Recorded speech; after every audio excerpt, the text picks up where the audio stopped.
Imagine surviving in one of the most extreme environments on Earth, where freezing winds cut like knives and the sun disappears for months. It sounds impossible, right? But for this Arctic tribe, it's just another day. Scientists have been absolutely stunned by their ability to thrive in brutal conditions that would leave most people shivering in defeat. From mind-blowing adaptations to ancient survival secrets, this tribe has left researchers scratching their heads. The Inuit are out there surviving in a place where the air can freeze your skin in seconds, where the sun disappears for months, and where your next meal depends on hunting massive sea creatures with nothing but traditional tools. These Arctic survivors have defied what we thought humans were capable of, and scientists are absolutely baffled. Ever heard the saying, "You are what you eat"? Well, if that were true for the Inuit, they'd be made of raw meat and blubber. Science says their diet should be killing them. We're talking about a near-exclusive intake of fatty whale, seal, and fish, with barely any vegetables or fruits in sight. By all logic, that much animal fat should send cholesterol levels through the roof and cause heart disease. But guess what? The Inuit have some of the healthiest hearts on the planet. Their secret? A genetic adaptation that helps their bodies process fats differently. That's right. Evolution might have handed them a cheat code for survival in one of the most extreme environments on Earth. Ever stepped outside in freezing temperatures and felt your fingers go numb? This tribe is surviving in sub-zero conditions with minimal clothing. The Inuit don't just survive the cold, they thrive in it.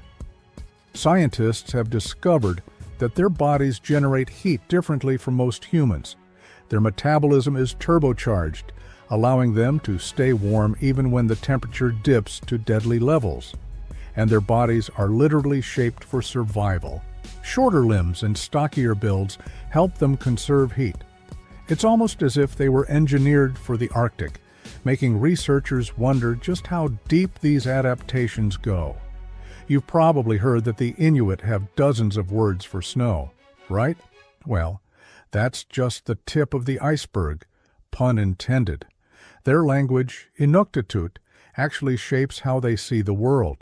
Studies suggest that speakers of Inuktitut process time and space differently because of how their grammar works. For example, their concept of direction isn't based on left and right, like in English, but on absolute terms, like north and south. This means that an Inuit elder could be blindfolded, spun in circles, and still point north without hesitation.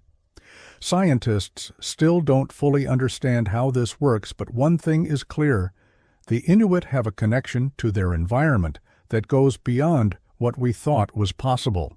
So, are the Inuit living proof that humans can evolve to master any environment?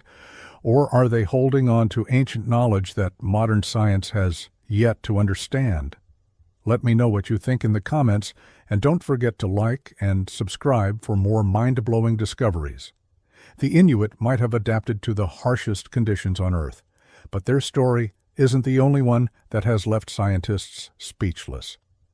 The cargo cults are yet another mystery, one that takes human belief to an even stranger level.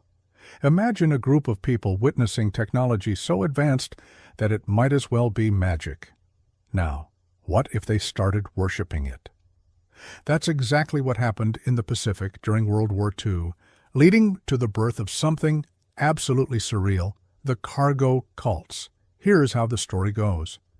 These people had lived their entire lives on an isolated island with no cities, no electricity, and no modern tools, just the land and the sea. Then, out of nowhere, massive metal birds descended from the sky, dropping mysterious objects filled with food, clothing, and weapons. Sounds like something out of mythology, right? That's exactly how it felt for some Melanesian Aborigines when U.S. military forces set up bases on their islands during World War II. These cargo drops weren't just supplies, they were miracles. And the people receiving them, they weren't just humans to the tribes, they were divine beings. Now, here's where things get even stranger. The tribes quickly noticed a pattern. The Americans always received the cargo. So they did what any devoted followers would do. They started copying them.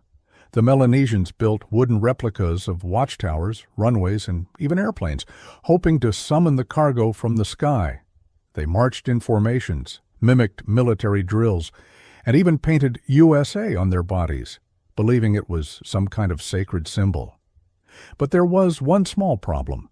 No matter how much they imitated the soldiers, the cargo never returned.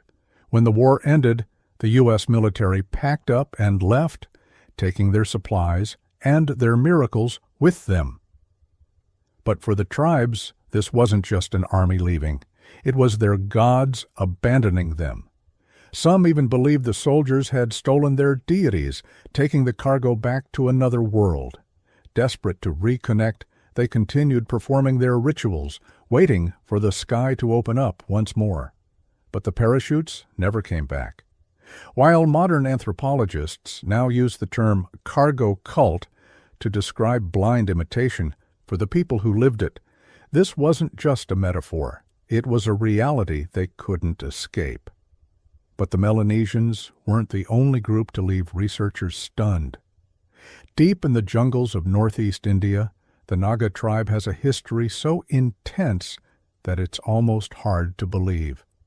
These are the Naga people, a collection of over 40 tribes spread across the border between India and Myanmar.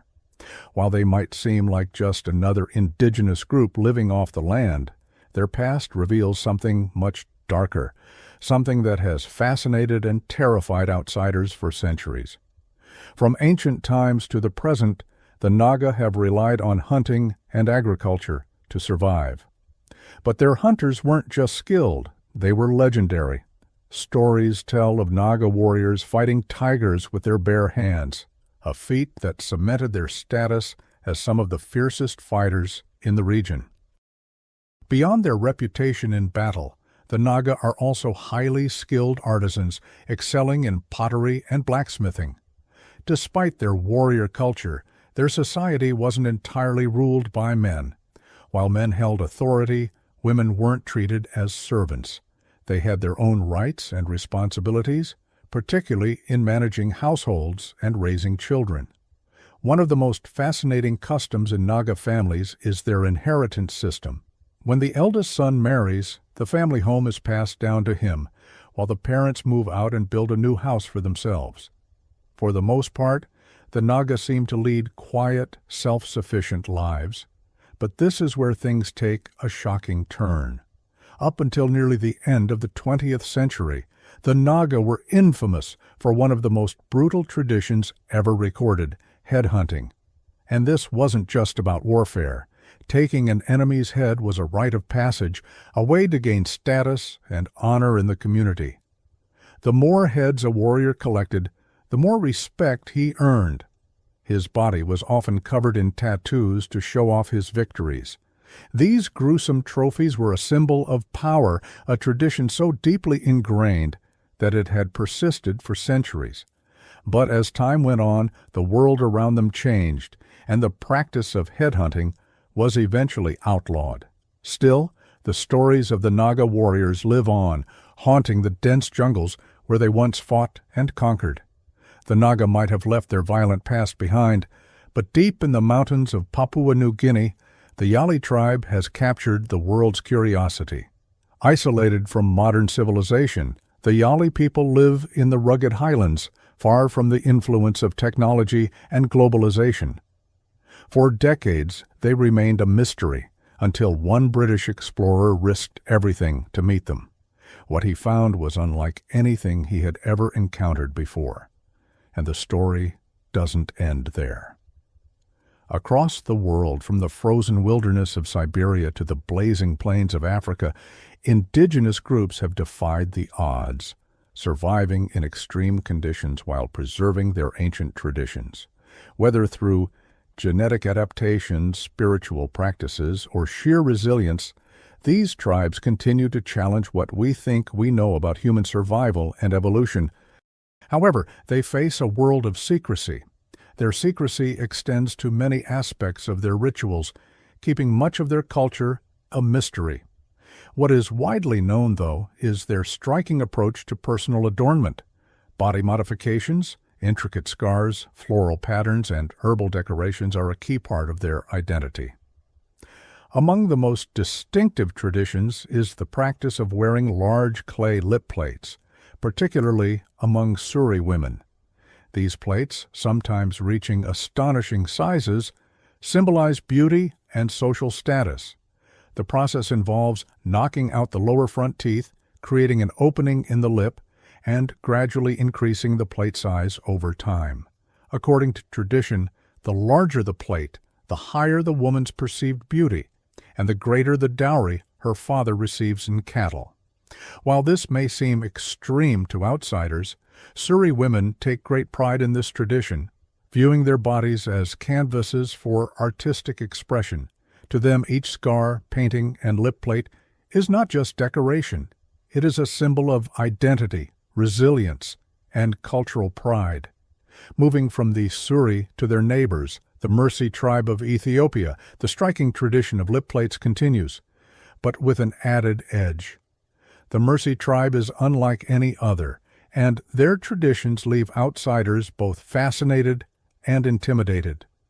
One of their most striking customs is the use of enormous clay lip plates worn by women as a symbol of beauty and status.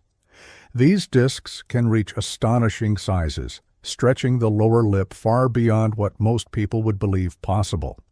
To the Mursi, the larger the plate, the greater the prestige, and the more desirable a woman becomes. But make no mistake, the Mursi are not just known for their bold fashion choices. In this remote and rugged region, survival depends on strength, and the Mursi have made sure they are well equipped. Unlike many other indigenous groups, they are heavily armed, often seen carrying AK-47s as they move through their territory. Firearms have largely replaced traditional weapons, not just for hunting, but for protection. Cattle raiding is a common practice, and territorial disputes frequently erupt into violent clashes. Here, conflict is not just an unfortunate reality, it's woven into the culture, a test of power and resilience that has shaped their identity for generations. Outsiders who attempt to visit the Mursi do so at their own risk. Their reputation for aggression is no exaggeration, and they do not take kindly to uninvited guests. While some travelers and researchers have been granted access, it is always under strict conditions. The Mursi remain deeply protective of their land and traditions, wary of foreign influence and intrusion. Despite their fearsome reputation, the Mursi are not mindless warriors. Their way of life is a delicate balance of tradition and adaptation, rooted in a deep respect for their ancestors and a relentless determination to preserve their culture. Whether through striking body modifications or unwavering defense of their territory, one thing is certain: the Mursi will not be forgotten anytime soon.